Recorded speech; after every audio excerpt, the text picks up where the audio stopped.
Alors, quand je parle de l'IGPDE, la première chose que j'explique, c'est que l'acronyme est très difficilement compréhensible. Il ne dit rien des missions qu'on le remplit, puisque ça veut dire Institut de la gestion publique et du développement économique.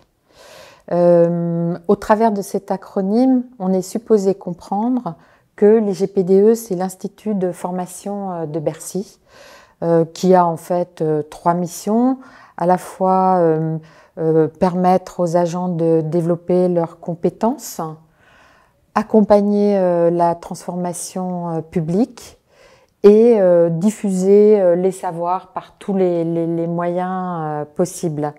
Donc en pratique, à l'IGPDE, ce qu'on va trouver, c'est des préparations au concours. L'IGPDE est très connu pour ses préparations au concours, c'est son cœur de métier historique, notamment la préparation au concours de l'ENA, mais pas seulement. L'IGPDE a aussi une activité de formation continue. Et enfin, l'IGPDE fait des actions d'ouverture en mettant en relation chercheurs et praticiens. Le CRIS, c'est un centre de recherche interdisciplinaire, c'est un carrefour de rencontres intéressantes, c'est un Challenge Research Institute, c'est un club de rêveurs innovants. Enfin, il y a un acronyme qu'on peut décliner de plein de manières. Ce qu'on essaye de faire assez fondamentalement, c'est d'accompagner des collectifs qui veulent résoudre des défis qu'ils ne pourraient pas facilement résoudre seuls et qui veulent travailler ensemble pour faire face à des sujets complexes et où personne n'a nécessairement la réponse, mais où ensemble on peut chacun apporter un élément de réponse et essayer de co-construire des projets qui ont du sens pour les uns et pour les autres. Donc on accueille des publics initialement universitaires, en licence, en master, en doctorat, et puis on a progressivement étendu ça via la formation continue d'un côté, et puis on est remonté aussi dans les âges. Donc on a un programme qui s'appelle les Saventuriers. Aujourd'hui même, il y a l'école d'été des Saventuriers dans les étages. Et cette école d'été, c'est un programme pour que les enfants se considèrent comme des chercheurs, puisque la recherche en sciences cognitives a montré qu'on est tous nés chercheurs. Donc on est tous nés capables de se questionner, on est tous nés capables d'expérimenter, on est tous nés capables de faire des erreurs, mais d'apprendre de ces erreurs. Et on est tous capables de faire des statistiques bayésiennes, de facto, pour les spécialistes du sujet, et donc de réviser ces hypothèses en fonction des résultats qu'on obtient. Et ça fonctionne très bien. Et donc, on a un programme où les enfants sont accompagnés dans leur classe, non seulement par leurs enseignants, mais aussi par des chercheurs qui sont des mentors, qui ne sont pas là pour leur donner des réponses, mais pour leur apporter des méthodes qui vont les aider à développer leurs propres projets. Et on a même un programme qui s'appelle Premier Cri. Et le Premier Cri, c'est pour accompagner les tout-petits. Et donc on a ces deux jeunes chercheuses du CRIC qui ont co-créé ça. Donc c'est assez typique de ce qui se passe ici. On a des jeunes qui se mobilisent sur des questions qui sont des questions de société. Et en l'occurrence, c'est comment est-ce qu'un tout petit doit apprendre à l'heure du numérique. C'est le sujet qu'elles ont choisi de traiter. Mais donc on accompagne plein de projets émergents. Et on est un lieu qui, progressivement, a été sollicité par tout un tas d'acteurs, dont un certain nombre de ministères ou de ministres, qui nous ont demandé des rapports sur l'idée de société apprenante, sur laquelle on reviendra probablement. Et puis on a essayé de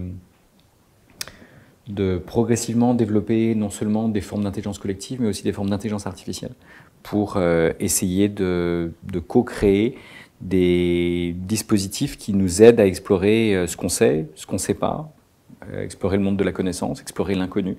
Et donc, voilà, on utilise différents types de disciplines. Des disciplines qui viennent du digital, donc typiquement l'informatique et l'intelligence artificielle, mais aussi des sciences de l'apprendre, sciences cognitives, mais aussi sciences de l'éducation, sciences du vivant.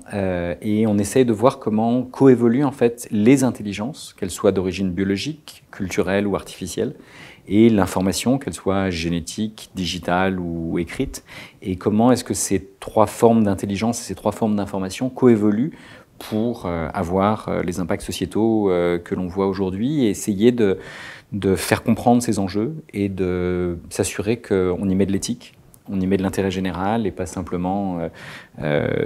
les IA sont un peu trop souvent aujourd'hui au service d'intérêts commerciaux privés et donc, ou d'États qui veulent surveiller. Et donc comment est-ce qu'on peut utiliser l'intelligence artificielle pour la mettre fondamentalement au service du bien commun et au service des apprentissages de chacun tout au long de la vie. Mais ça veut dire que vous avez une organisation en disons 2 équipes, une équipe plutôt autour de la recherche, enfin une thématique autour de la recherche et une thématique autour de la formation elle-même? En fait, on est très formation par la recherche ici. D'accord. Oui, d'accord. Donc en fait, on articule au maximum les deux. L'idée, c'est qu'en fait, un chercheur, ça apprend particulièrement bien parce que, en fait, un chercheur s'est confronté à l'inconnu en permanence. Mais pour affronter l'inconnu, on part du connu. Et donc, on a besoin d'apprendre très vite ce qui se sait déjà et en même temps de s'appuyer dessus pour essayer de voir plus loin et essayer d'expérimenter, prototyper de nouvelles choses et tester un certain nombre d'hypothèses et faire progresser à la fois les connaissances. Et donc, l'idée, c'est de former à tous les âges par la recherche. Et donc, c'est une recherche qui est au service des apprentissages et un apprentissage qui est nourri par la recherche et nourri par les méthodes issues de la recherche. D'accord. Donc vous n'allez pas avoir un corps enseignant qui se consacre uniquement à faire de l'enseignement? Non, en fait, la plupart des gens qui enseignent ici sont des chercheurs ou des professionnels du design ou de l'innovation, de l'expérimentation, et ils apportent tous des choses. L'idée de base, c'est que de toutes les manières, les savoirs sont disponibles en ligne, disponibles de plein de manières aujourd'hui, et donc ce qui compte, c'est de savoir les mobiliser pour aller plus loin et pour affronter des défis. Et donc fondamentalement, on a toujours plus de défis personnels, collectifs et globaux aujourd'hui. Et la question, c'est comment est-ce qu'on apprend à relever des défis et la recherche est une bonne manière d'apprendre à relever des défis. Et donc apprendre par la recherche à relever des défis, on pense que ça fait partie des compétences du XXIe siècle. L'OCDE les a définies d'ailleurs en partie comme ça, en disant, voilà, savoir résoudre des problèmes complexes, c'est une des compétences du XXIe siècle les plus recherchées aujourd'hui parce que typiquement on est tous confrontés à des réalités toujours plus complexes, ambiguës, volatiles, imprécises et incertaines et il faut apprendre à faire face. Donc nous on essaye de préparer les individus en leur offrant encore une fois encore plus des méthodes que des connaissances de base qui de toutes les manières sont disponibles ailleurs. C'est amusant parce que nous, on est confrontés exactement aux mêmes difficultés, le monde complexe, l'incertitude permanente, mais la réponse qu'on apporte, c'est forcément, puisque on doit apporter notamment une formation sur le cœur de métier, c'est d'avoir un corps professoral qui est constitué essentiellement de praticiens. Donc, des gens qui savent aussi régler des problèmes complexes par l'expérience, mais peut-être avec moins de recul. Enfin, je vois bien les différences. Mais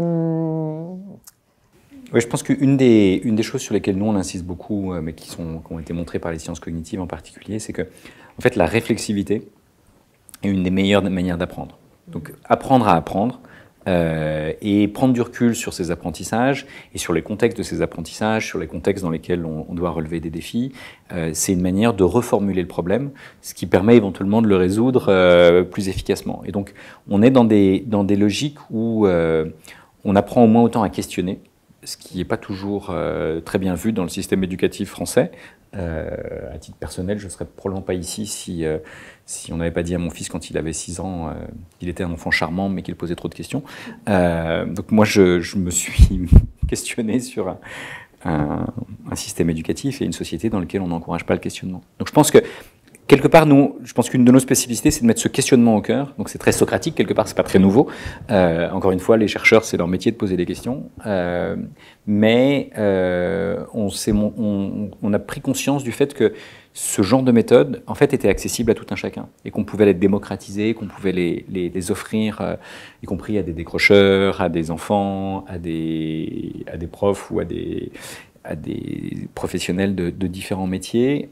Parce que face à l'incertain, il faut savoir sortir du cadre. Et le cadre, quand il est un peu trop rigide, nous empêche de voir de nouvelles opportunités, y compris dans les crises. Et en même temps, Cette capacité à prendre un peu de recul, elle nous semble essentielle parce que dans un monde qui va toujours plus vite, où on a toujours plus d'injonctions contradictoires, ça devient difficile de redéfinir le problème pour essayer de sortir par le haut de situations qui sont autrement potentiellement éruptives, quoi.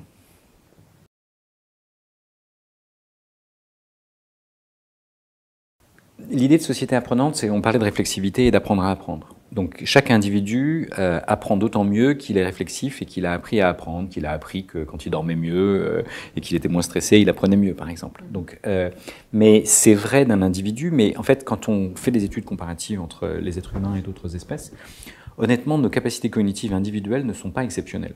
Ce qui nous différencie d'autres espèces, c'est notre capacité à apprendre des autres. Et ça, dès le plus jeune âge. Et donc, en fait, on est des très bons apprenants, conditionnels et environnés. Et donc, ça suppose de bien penser l'environnement dans lequel on apprend. Et donc, comment est-ce qu'on peut apprendre les uns des autres? Si on est mis en compétition les uns avec les autres dans un contexte scolaire, par exemple, on n'a pas invité à apprendre les uns des autres. On est éventuellement invité à apprendre uniquement de la génération du dessus. Ça, c'est le modèle assez classique. Par contre, si on admet que personne ne sait tout, mais que tout le monde sait quelque chose, et donc on a tous à gagner à apprendre les uns des autres, déjà on rentre dans des dynamiques de collectifs apprenants. Et les collectifs apprenants, ils peuvent exister à toutes les échelles. Et donc il y a des échelles très, très locales, et ça existe depuis, je crois que les humains se retrouvent au coin du feu le soir, mais il y a aussi des échelles globales aujourd'hui.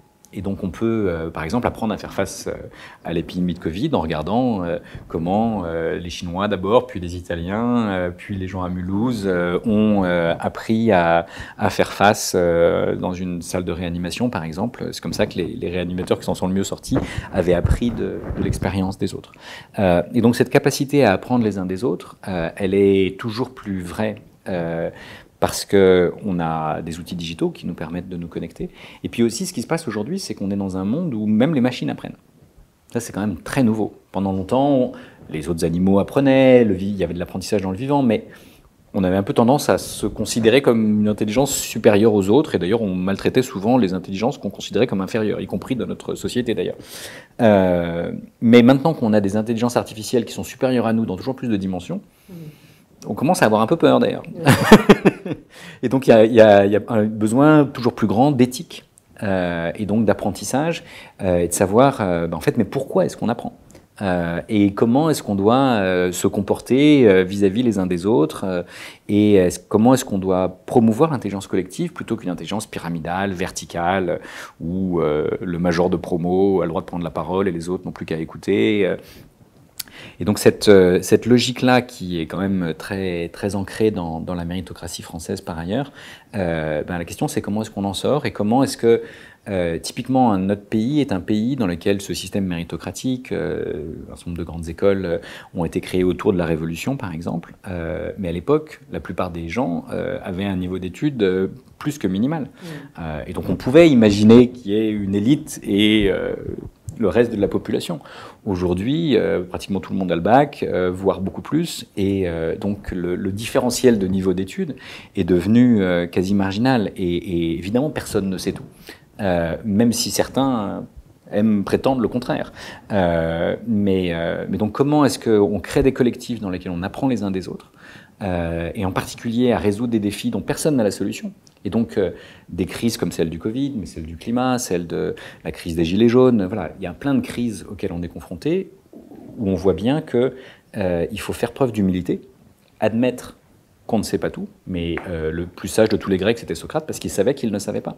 Et donc, comment est-ce qu'on fait preuve de cette forme de sagesse? Et avec cette humilité-là, on admet nos limites, et pour le coup, on cherche à apprendre les uns des autres et à explorer l'inconnu.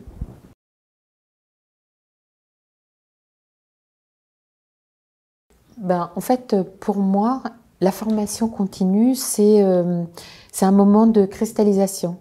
C'est-à-dire que, bien sûr, je suis très séduite par l'idée de la société apprenante. Et puis en plus, je pense que ça correspond à ce que chacun vit. On ne pourrait pas dire qu'on a appris qu'à l'école, même si effectivement on a fait de longues études. Mais la formation continue Pardon.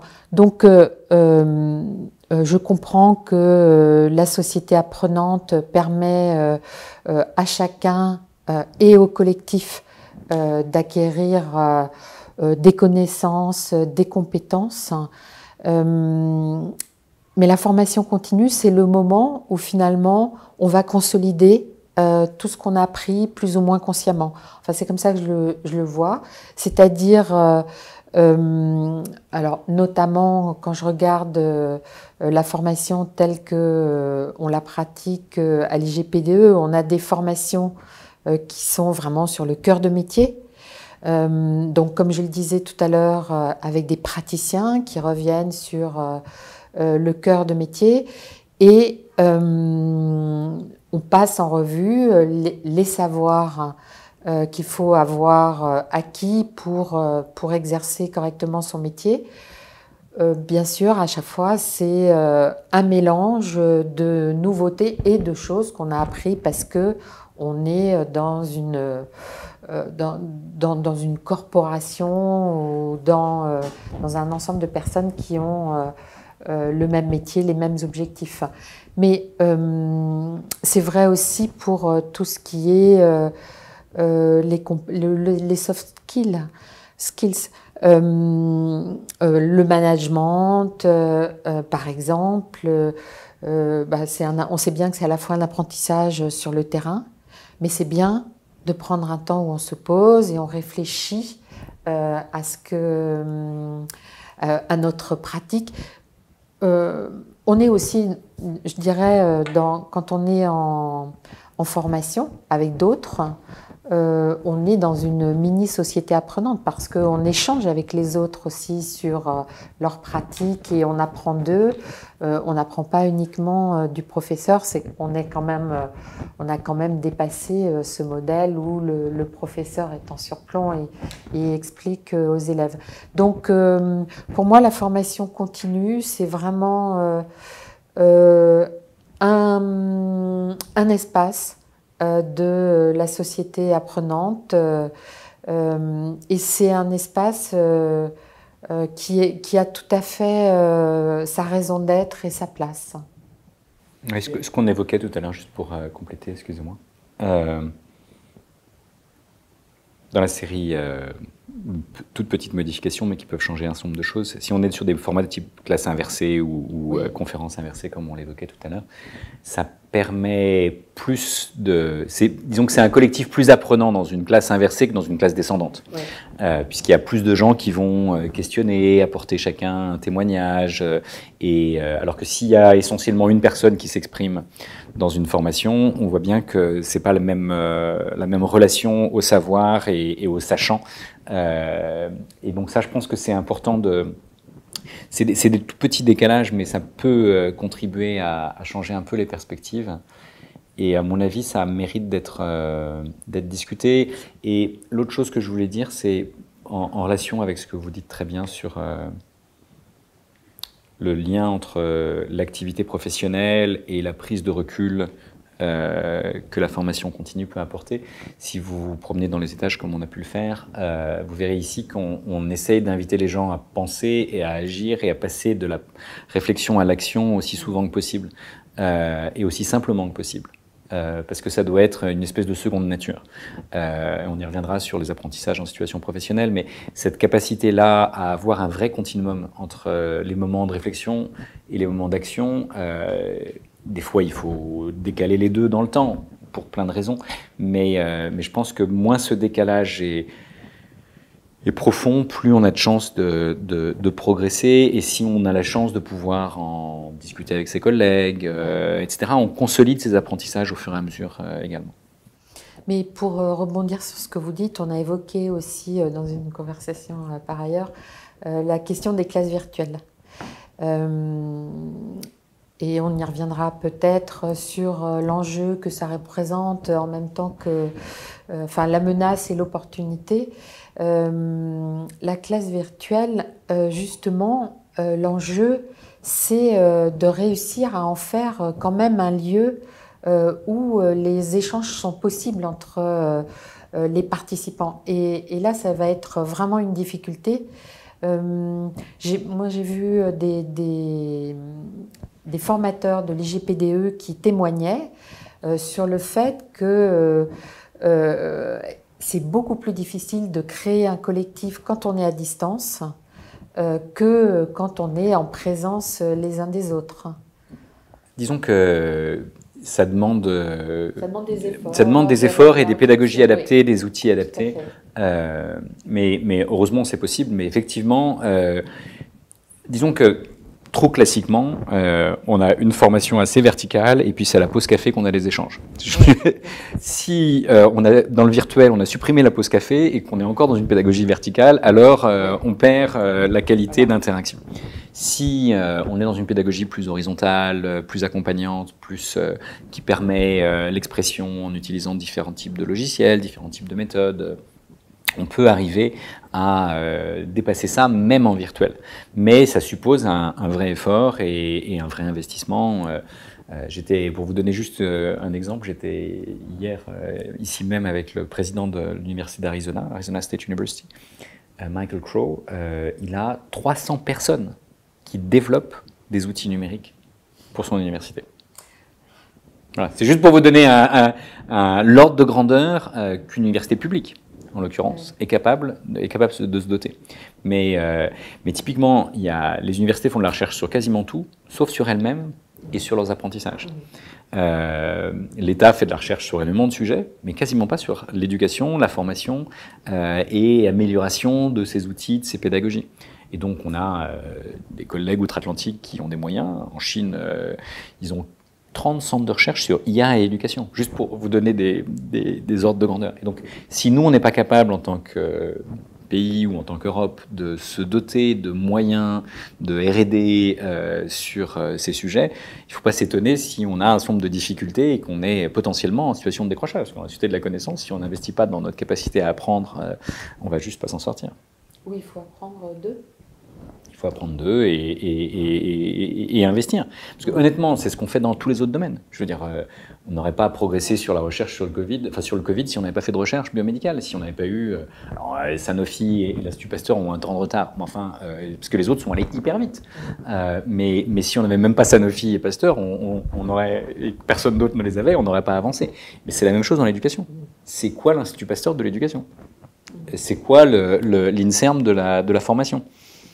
C'est des budgets conséquents qu'on investit collectivement, mais si on ne fait pas de R&D dedans, il ne faut pas s'étonner si on n'arrive pas à s'adapter à un monde qui change. Et ça, s'il y a un message pour nos amis de Bercy, c'est celui-là. Il faut savoir investir dans la recherche sur ces sujets. Y comprend formation continue. Exactement.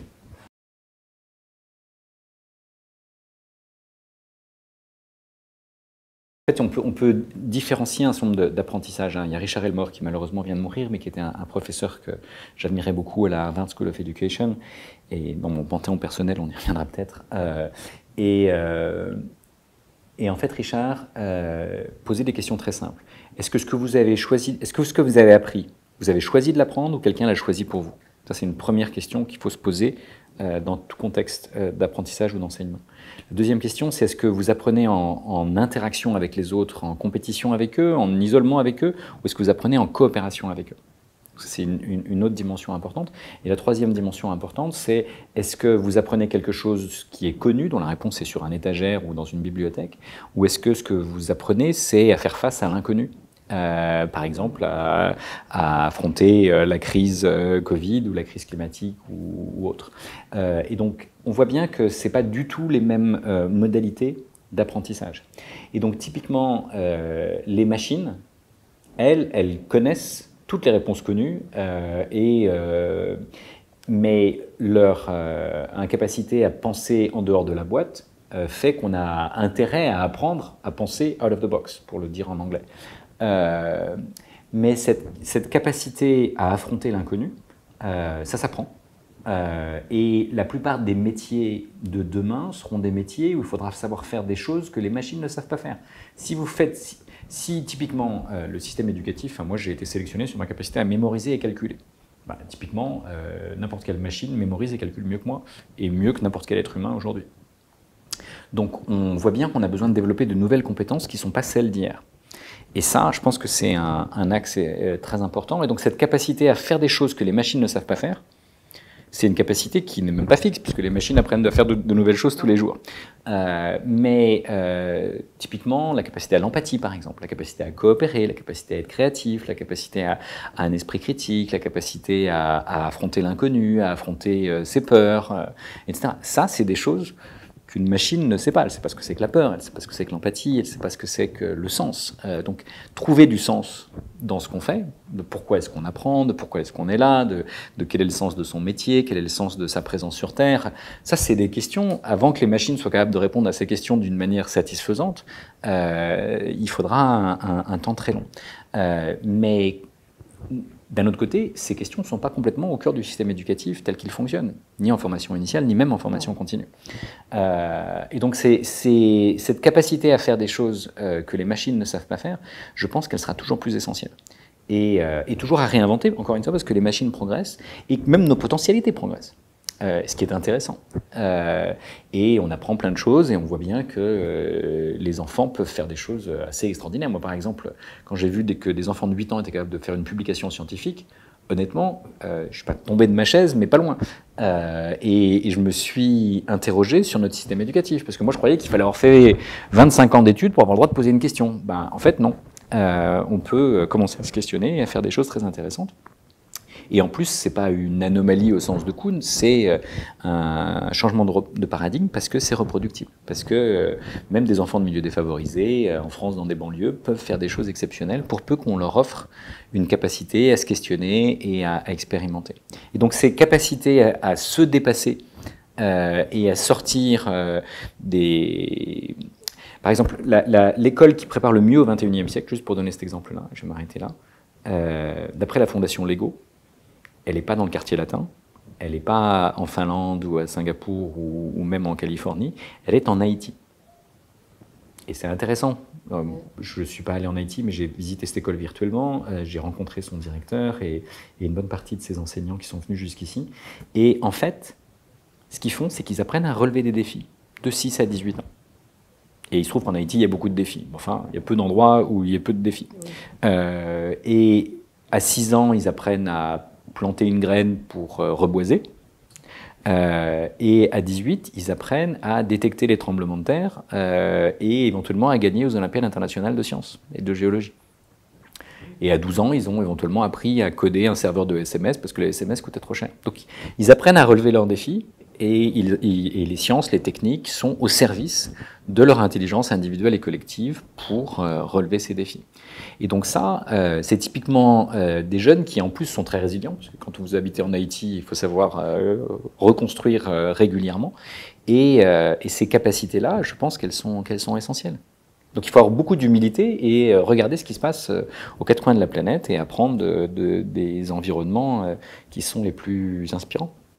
C'est pour ça que nous, dans la formation continue, à défaut d'avoir de la recherche sur les méthodes, nos méthodes pédagogiques, ce qu'on essaye de faire, c'est à la fois d'être en veille permanente et d'expérimenter.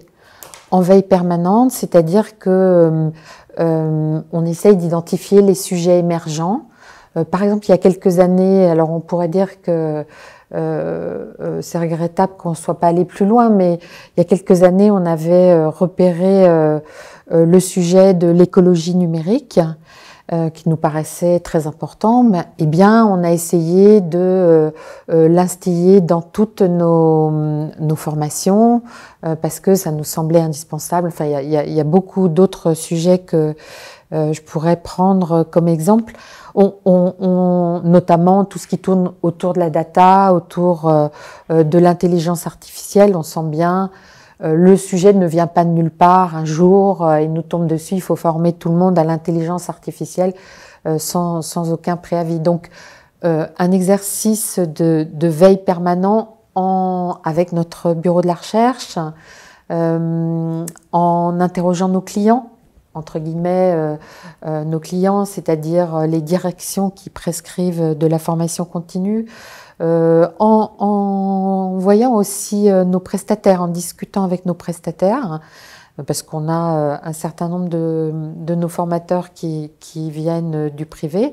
Nos prestataires, ils captent aussi l'air du temps, les questionnements, les sujets. Bon, voilà, c'est un ensemble de choses pour la formation continue qui fait que, bien qu'on ne connaisse pas encore les métiers de demain, on peut quand même former les gens et finalement, sans le savoir, on apprend aux gens à être, on leur apprend à apprendre leur futur métier, c'est-à-dire à être toujours disponible pour les évolutions qu'ils vont rencontrer. Ouais, moi je rajouterais volontiers un point là-dessus. Une des choses qu'on avait proposées dans le rapport Société apprenante qui pourrait être intéressante par rapport à ces métiers en gestation, c'est d'avoir des espèces de labs des métiers de demain.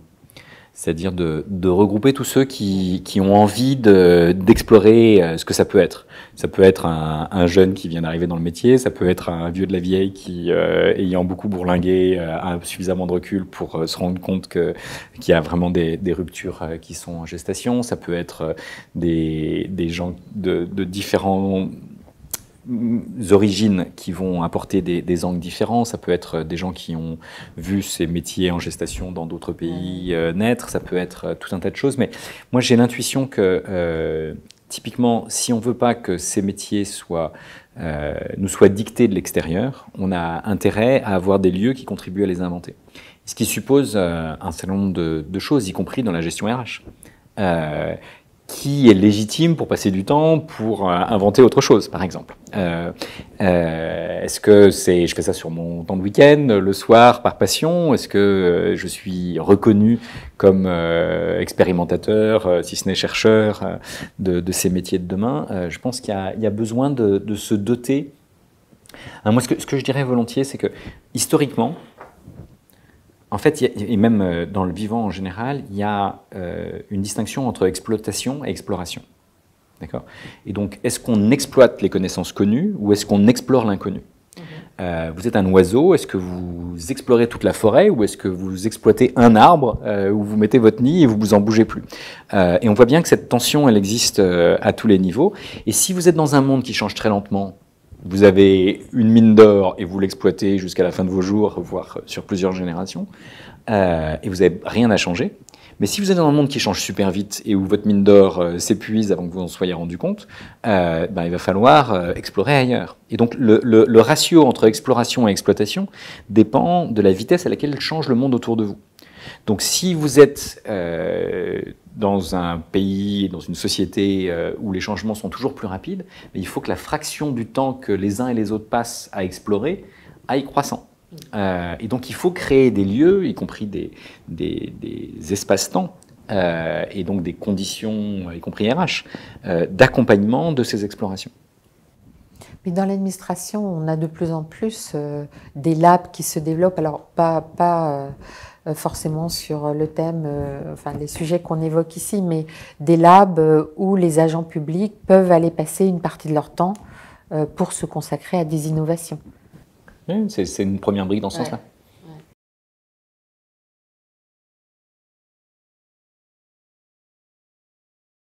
D'abord, biologiquement, il n'y a pas de différence entre un cerveau de quelqu'un qui est en formation initiale ou en formation continue. Ça, c'est la première chose. Éventuellement, en fonction de l'âge, il peut y avoir une différence, mais comme à 25 ans, vous pouvez être encore en formation initiale ou déjà en formation continue, et honnêtement, c'est le même cerveau. Biologiquement, il n'y a pas eu de modification particulière. Il y a des conditions sociales qui ne sont pas les mêmes.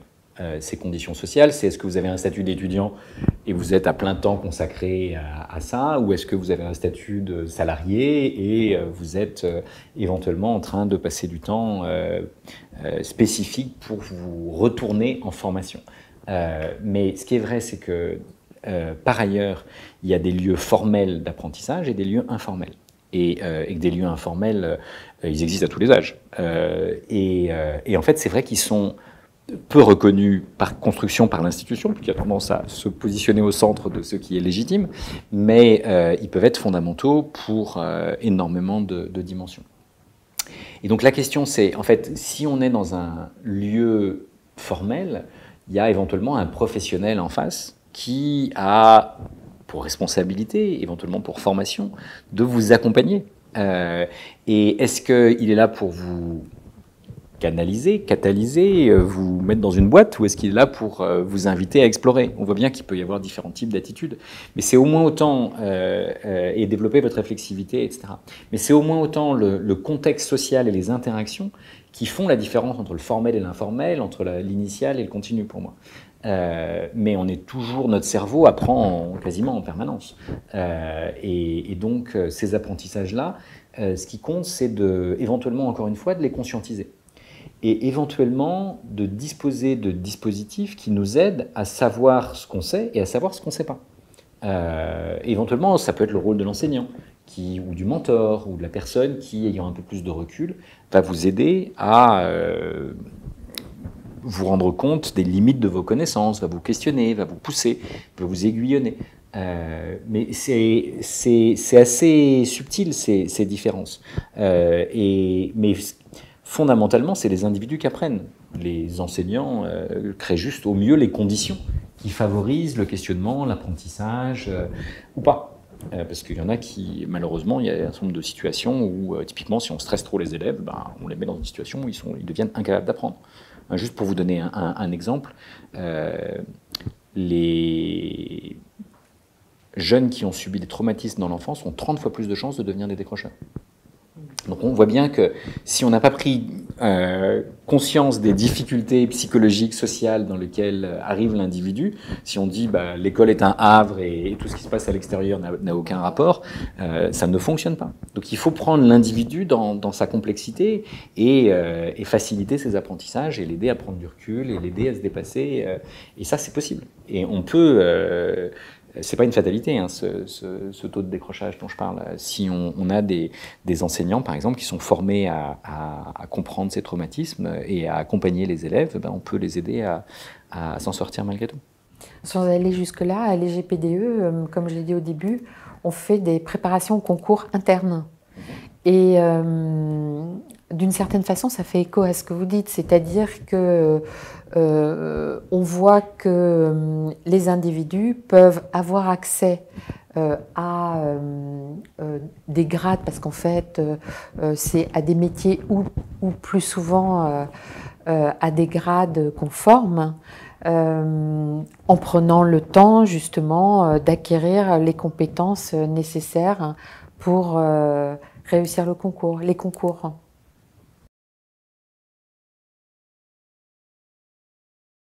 Je dirais que les innovations, enfin, ce que nous on va qualifier d'innovation, peut-être qu'au CRI, ça vous paraîtra tout à fait de votre vie quotidienne, mais nous, je dirais qu'on a 3 types d'innovations. D'abord des innovations organisationnelles. On a une organisation classique avec des chargés de formation par thématique. Et puis elles organisent, ou ils organisent, mais c'est souvent des femmes, elles organisent les formations, donc avec le réseau de formateurs qu'elles connaissent ou qu'elles se constituent. Et on a innové, on a fait une innovation organisationnelle en réunissant toutes les bonnes volontés de l'IGPDE autour d'un sujet, justement, comment on peut dispenser des bonnes pratiques pédagogiques à nos formateurs et nous-mêmes, quelle est la vision qu'on a de la pédagogie qu'on voudrait partager. Donc on a eu une réflexion collaborative et on a créé un pôle pédagogique qui est en dehors de toute hiérarchie et qui a pour vocation d'aider à la fois les responsables de formation à structurer l'expression des besoins quand elles recherchent ou ils recherchent des formateurs, mais aussi à donner des conseils justement pour partager ce que l'on sait de la pédagogie et de ce qui marche et ce qui ne marche pas. Donc, innovation organisationnelle, je ne vais pas tellement détailler, mais évidemment, toute la crise sanitaire qu'on a vécue depuis un an, elle nous a conduit à faire des classes à distance, des classes virtuelles. On a fait finalement de cette période difficile une opportunité, mais on voit que donc on a mis à disposition beaucoup de formations à distance et on a fait des enquêtes qui montrent que malgré les difficultés techniques, les stagiaires ont été très contents de ces classes. On voit que on bute quand même sur maintenant, on prend conscience qu'on bute sur des évolutions culturelles et sur des problèmes techniques et donc rien n'est gagné. Il faut sans arrêt se re-questionner sur... enfin, il faut réinnover à chaque fois sur une innovation de base. Et puis, dernière chose, on innove beaucoup dans les formats que nous proposons. Vous avez parlé des jeux vidéo. Effectivement, alors nous, ce qu'on fait, c'est qu'on teste dans des journées dédiées en fait à l'expérimentation. Par exemple, on fait la quinzaine des managers, on fait les journées du numérique dans des moments dédiés à des thématiques spécifiques. Et là, on teste toutes les innovations, tous les formats innovants possibles. Donc, on sait que le jeu est un mode d'apprentissage assez efficace. Donc, on essaye de faire des serious games. On fait aussi des dessins animés pour donner accès à tous à une problématique. Par exemple, on a un dessin animé qui va bientôt sortir sur le management de projet. Qu'est-ce que c'est? Voilà, en 4 minutes. On fait des conférences en faisant venir des gens qui n'ont pas très souvent la parole dans les cercles institutionnels. Et François, par exemple, non, on n'est pas dans une conférence, mais on est dans un format qu'on essaye innovant aussi. C'est pas du tout par hasard que on vous a demandé de parler avec moi représentant l'Institut. C'est justement parce que on sait combien c'est riche de parler avec des gens qui ne sont pas de notre environnement. Voilà, on essaye vraiment de varier les formats. Et puis on s'inspire des autres aussi quand ils ont des innovations. Alors, je parlais avec vous tout à l'heure, vous me disiez que vous pratiquiez beaucoup la classe inversée. Et je pense que c'était une idée que j'avais il y a 3 ans en arrivant, que j'ai perdue. Mais c'est vrai qu'aujourd'hui, et vous le disiez tout à l'heure sur le distanciel, ça pourrait pour nous être une innovation pédagogique assez riche et intéressante.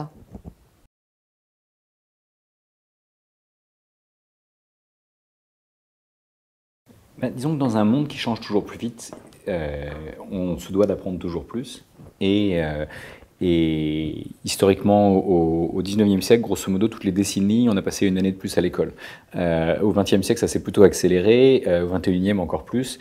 Donc, idéalement, il faudrait être en permanence en train d'apprendre. Et en l'occurrence, il y a des moments différents où on peut apprendre. Et donc l'expérience professionnelle est un cadre très intéressant où on apprend plein de choses. A fortiori quand son métier change régulièrement et qu'il n'y a pas de vraie routine parce qu'en permanence, il y a de nouveaux défis à relever. Et donc je pense que... Mais prendre des temps dans un cadre professionnel ou connexe de type formation continue pour développer cette réflexivité et cette capacité à savoir, nous ça fait typiquement partie des questions de recherche sur lesquelles on travaille en ce moment, c'est où j'en suis dans mon parcours et où suis-je, où vais-je, grosso modo. C'est des questions de base qu'on peut se poser depuis la nuit des temps, mais à l'heure du digital et de l'intelligence artificielle, on a un GPS qui nous aide à savoir où on est dans le monde physique, éventuellement où est-ce qu'on veut aller dans le monde physique, et puis on a des services qui nous aident à savoir comment on va de là où on est à là où on souhaite aller. Dans le monde de la connaissance, on n'a pas encore ces services-là. Mais on peut créer des GPS de la connaissance pour savoir où est-ce qu'on est, en fonction de tout ce qu'on a déjà appris, dans des contextes formels ou informels. Et puis, on peut éventuellement savoir que pour changer de métier, ou pour évoluer professionnellement, ou pour relever un défi personnel, ou un défi de sa communauté, on peut nécessiter de nouveaux apprentissages et savoir qu'il y a différents chemins pour y aller, qu'il y a, de même que dans le monde physique, vous avez le choix entre un vélo, une voiture, un transport en commun ou y aller à pied. Vous pouvez avoir accès à une formation en physique, à la rencontre d'un mentor, rencontrer des pairs qui ont les mêmes types de questionnements. Donc nous, on est typiquement en train d'essayer de créer des services qui aident à répondre à ces questions de où suis-je, où vais-je et comment j'y vais. Et en facilitant cette réflexivité. Parce que je pense que le point clé, c'est la question de la réflexivité, parce qu'on peut perdre beaucoup de temps à tâtonner. Si on sait où on va, c'est quand même beaucoup plus simple. Mais savoir ce qu'on sait, c'est pas facile. Savoir ce qu'on sait pas, c'est encore plus difficile. Savoir comment est-ce qu'on peut apprendre ce qu'on sait pas encore. Alors, on peut faire confiance à l'institution qui nous dit, bon, allez suivre cette formation, ça va bien se passer et vous allez monter en compétences. Et l'institution, dans sa clairvoyance, a pas forcément tort. Mais si le monde change super vite, il n'est pas évident que l'institution soit suffisamment réactive, que les formations soient toujours adaptées. Et donc, où est-ce qu'on peut apprendre ce qu'on a besoin d'apprendre? C'est un défi, à mon avis, déjà important aujourd'hui et qui ira probablement croissant demain.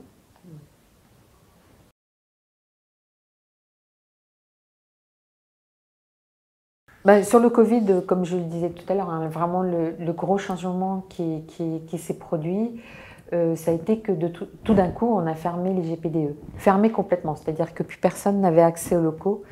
Et dès lors, ce qui a été hyper impressionnant et vraiment, j'en suis très reconnaissante aux équipes, c'est que tout de suite, elles se sont organisées pour continuer à proposer des formations et pour ouvrir aussi tout ce qui existait déjà sous forme de e-formation. Ça a été mis à disposition de tous les ministères et ça a eu beaucoup de succès.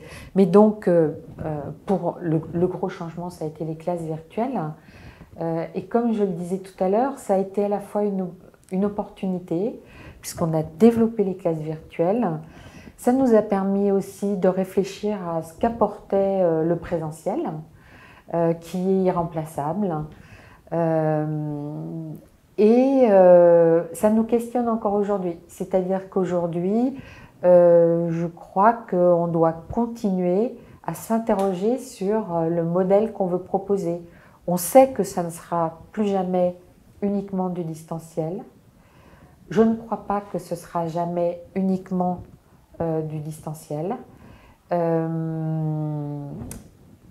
Mais certainement, la vérité est entre les deux. Il faut un mélange de présence et de distance. Et je pense que la trame, le fil conducteur de la réflexion, c'est en fait la demande croissante de la part des agents d'avoir des parcours de formation individualisés. C'est que chacun soit reconnu dans son individualité pour avoir un parcours de formation adapté à ses besoins professionnels et personnels aussi, bien sûr. Ça, c'est vraiment le gros défi. Et puis sinon, ça fait longtemps que je me demande si les locaux de l'IGPDE étaient complètement transformés, comment j'imaginerais le nouvel institut. Et je m'étais dit, il faudrait un lieu lumineux, ouvert, avec des kiosques où les uns et les autres pourraient aller puiser ce dont ils ont besoin. Mais depuis que j'ai visité le CRI, je me dis que voilà, c'est un modèle à suivre. Le bâtiment est magnifique, en plus de tout ce que vous avez pu nous dire jusqu'à maintenant, qui est passionnant. Mais je reprends un peu ce qu'on se disait tout à l'heure à l'heure du déjeuner. En fait, nous, on est en train je pense qu'il y a un besoin d'un changement culturel assez profond. Et pour promouvoir ce changement culturel, en fait, il y a ce concept que j'ai évoqué trop vite tout à l'heure, qui est un concept dit de middle ground. D'accord ? Donc l'institution, c'est l'upper ground. d'accord? Et puis il y a des acteurs sur le terrain, on the ground, voire underground, qui sont un peu plus quasi pirates.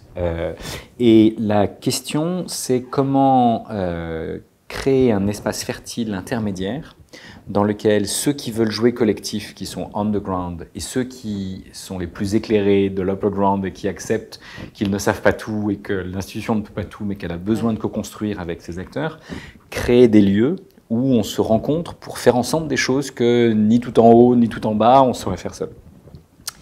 Et ces lieux de type middle ground sont des lieux qui, les sociologues de l'innovation qui les ont étudiés, dont certains sont venus à nous interroger au CRI, sont des lieux dans lesquels on retrouve pratiquement toujours les mêmes invariants. Donc il faut un cadre de liberté, évolutif et fécond, donc il y a toujours un cadre, mais il faut qu'on se sente libre de le faire évoluer et de proposer de nouvelles choses. Il y a souvent des espaces physiques qui peuvent être aménagés de manière plus ou moins accueillante pour toute la diversité des publics. Souvent des espaces digitaux pour capitaliser et permettre des formules asynchrones de partage de ce qui se fait. Et puis, il y a des événements qui s'ouvrent et qui invitent tous ceux qui veulent aller célébrer. Et puis, il y a des projets et des communautés. Et tout ça, ça évolue non pas comme une usine ou une structure rigide, mais comme ça se gère plus comme un jardin public dans lequel vous venez pour faire des choses que vous ne pouvez pas faire seul à la maison ou au bureau, mais alors vous pouvez venir avec un ballon de foot ou pour planter un arbre ou pour faire un pique-nique, mais il y a différentes activités qui sont en fait complémentaires les unes des autres et on peut voir les fruits des uns, les fleurs des autres, prendre une graine, s'aimer, transplanter, rajouter un peu d'engrais, un peu d'eau, et il y a tout un art du jardin public où il y a un minimum de règles, cette règle minimale de ne rien faire qui gênerait et qui nous obligerait à créer une nouvelle règle, mais dans ce type de lieu se passent des choses intéressantes. Et donc le CRI, c'est au-delà d'une architecture, c'est fondamentalement ce type de middle ground. Donc si c'est ça qui vous intéresse, on peut vous aider à y réfléchir. Et nous, on est en train d'essayer, avec l'UNESCO, donc plutôt les upper ground institutionnels internationaux, après avoir fait ça de manière très locale, on est en train de réfléchir à que serait un middle ground global. Et donc, par exemple, on est en train d'utiliser les événements internationaux, comme la Journée nationale de l'éducation, pour célébrer ce qui s'y passe. On est en train de se dire, mais en fait, une communauté, ça se retrouve autour de grandes figures du passé. Et donc, on ouvre l'Open Panthéon, où chacun va pouvoir dire qui est dans son panthéon personnel, chaque institution va pouvoir faire de même, et on va pouvoir mutualiser, partager, et se retrouver autour de ces figures tutélaires. Et puis, on peut célébrer ce qu'on a su faire dans le présent, en tant qu'individu, en tant que communauté. On peut le documenter, on peut le partager. On peut s'interroger sur ce qu'on veut apprendre par la suite. Et on peut rêver de ce qu'on pourrait faire ensemble par la suite. Et donc, on essaye de créer les conditions, encore une fois, pour savoir d'où on vient, où on est et où est-ce qu'on souhaite aller, individuellement et collectivement, et créer les conditions où chacun peut écrire son « et si nous », et chacun peut travailler sur quel avenir il souhaite et essayer d'utiliser à la fois ces nouvelles manières de se positionner en tant qu'individu, en tant que collectif, voire en tant qu'institution, et en même temps d'utiliser cette intelligence artificielle pour cartographier, en fait, encore une fois, les trajectoires du passé, du présent, c'est ce qu'il y a de plus facile, mais même les trajectoires du futur, si on est capable d'exprimer une intention, on peut la projeter dans ces espaces de connaissances dont je parlais tout à l'heure, et on peut calculer des distances entre, et si on est un certain nombre à souhaiter le même type d'avenir, eh ben on peut se retrouver et en discuter, et plus s'il y a affinité. Donc on peut créer des collectifs qui peuvent co-créer des projets et réussir des transformations. Et donc cette capacité à, encore une fois, co-créer non seulement des projets, mais la condition même d'émergence des projets. Donc il y a un côté maïeutique individuel, ça depuis Socrate, on n'a pas beaucoup progressé d'ailleurs, hein, parce que la maman de Socrate, depuis la maman de Socrate, on a fait progresser la manière dont les femmes accouchent, mais depuis Socrate lui-même, on n'a pas beaucoup fait progresser la manière dont les idées accouchent, mais on sait qu'il y a des environnements qui sont même plus favorables que d'autres. De même que pour donner naissance, il vaut mieux être dans un environnement confortable que dans un autre. Si vous voulez donner naissance à des idées, il vaut mieux que vous soyez dans un environnement où vous êtes encouragé à le faire. Mais on peut encore faire progresser ça, en particulier sur la maïeutique collective. Donc si on a besoin qu'un collectif se réinvente, qu'une institution se transforme, on a besoin qu'elle change son rapport aux citoyens, qu'elle change son rapport aux autres organisations et institutions, on a besoin de créer les conditions de cette maïeutique collective. Et cette idée de middle ground et cette capacité à réfléchir sur d'où on vient, où on est, où est-ce qu'on souhaite aller, qu'est-ce qu'on a envie de garder du passé, qu'est-ce qu'on a envie de transformer, qu'est-ce qu'on a envie de célébrer de notre capacité à faire ensemble des choses qu'on ne saurait pas faire seul. Je pense qu'elle peut se partager, se mutualiser, et si ce genre de choses vous intéresse, on est à votre disposition pour en discuter et essayer d'y réfléchir. Merci. Merci beaucoup. Merci à vous.